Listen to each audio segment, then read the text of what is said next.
Hello out there in the YouTube world. It's me, the Puzzle Master. And in this video, I'm going to be discussing your natal chart and how we can decode it.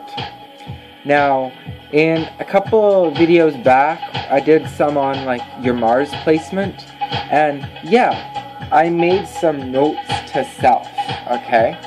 I wrote them down in Notepad, and I'm allowed to do that, okay? But they're all like, you made notes, you're looking at the screen, you're not a wizard. First of all, I left the comment there. I didn't remove it, because I never claimed that I'm a wizard, okay? Like, that never happened. So I'm allowed to take notes from a screen, okay? I'm allowed to do that. I'm allowed to look for notation, okay? If I'm doing a complicated video, yeah, I might do some notes to self.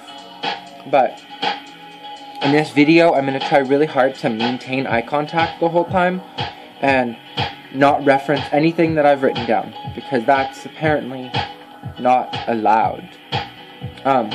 But just for this video. In future videos, I still might go back to taking notes because I'm allowed to do that, but I do know enough about decoding a natal chart that I can just talk to you, and it might, I suppose, be better this way, more fluid. It's not going to be as concise or ordered that way, but hey, I no longer have a 15-minute restriction on my YouTube videos, so why not? Let's just, if you want to learn about it, I'll tell you.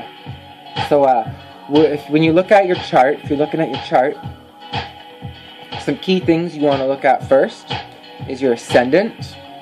It'll be like the AC, and that's like, you really need to know your hour of birth, because the AC is calculated with, it depends upon the sunrise and where the sunrise was and in what constellation it was. So the hour of birth is very important for that.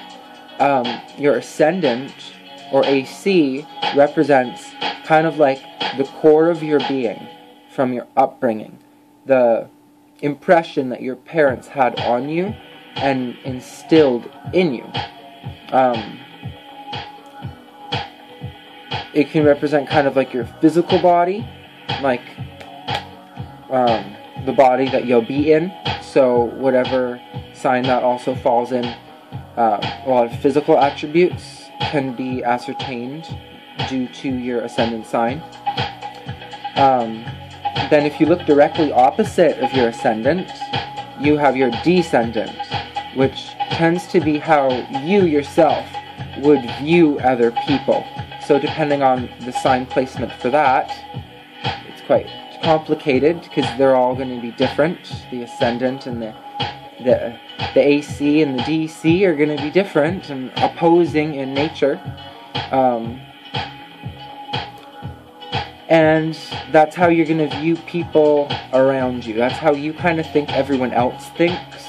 It's how, so like for example, if your descendant was Cancer, you'd probably think people are very emotional, and you perceive them in that way. If you had Libra as your descendant, then you would see people as being very analytical and calculative in their actions.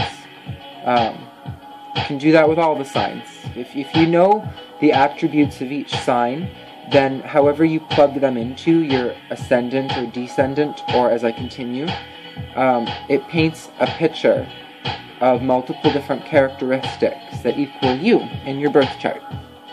So then we have the ascendant and descendant, and then if you look pretty much straight up at the top is your midheaven, or some charts say MC, or midheaven. It's the mid part of your chart up, and it's kind of the part of the day of your birth, and it's calculated with your ascendant sign, so that's why you need to know your birth hour. It's pretty much the day of your birth, the sign that was like directly up, and that is going to be kind of what you're drawn to for your careers and your interests in this life. So again, if you had, I'll use similar example, if you had Cancer in your midheaven, well, you might be really good for psychological, emotional approaches, being maybe like a social worker or a home care, like taking care of people. If you had Capricorn midheaven, then you're going to be really like hard working for your job, and you're going to, yeah, so we have the grand cross that we're forming there, with the ascendant, the descendant, your midheaven, which is like your interests and your career, what you're going to be drawn to for a job, and then your descendant, or like, sorry, not your ascendant, descendant, midheaven, and then there's like, I guess it's, I don't know, I don't remember the name. See, if I had notes, I'd remember. I wouldn't be able to forget that. But basically, if it makes a grand cross, the point that's at the lowest is kind of like your fall, or what you won't really be interested in. So whatever sign that is, that will be areas that maybe you need to work on, because you don't, it's the opposite of your interests. So, and then you can look at where the sun is, and the sun represents, wherever the sun falls in your chart is going to amplify the characteristics of that. And the sun is kind of like how you want the world to perceive you and how you project it out. The moon is basically your emotional expression to the world.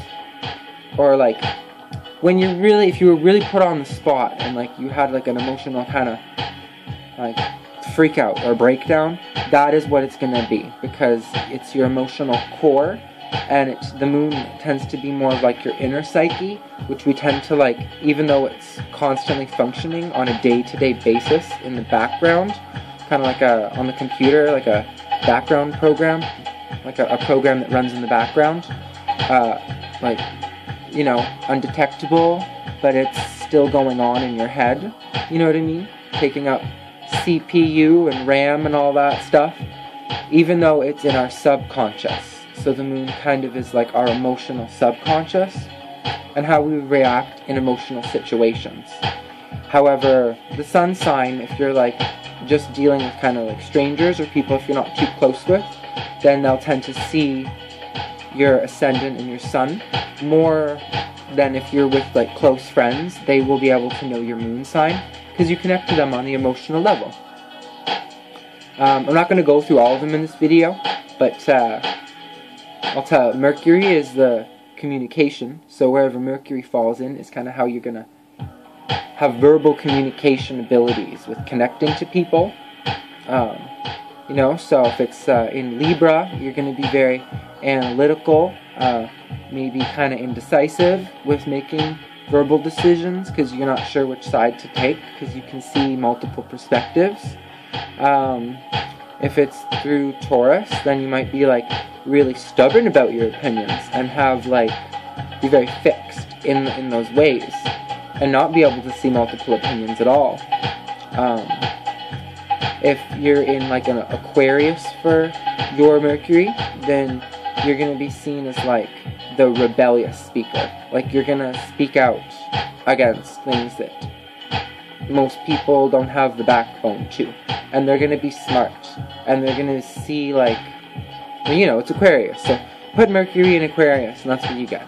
And then Venus is like how you represent yourself in a beauty or loving, kind, nurturing way. And so wherever that falls.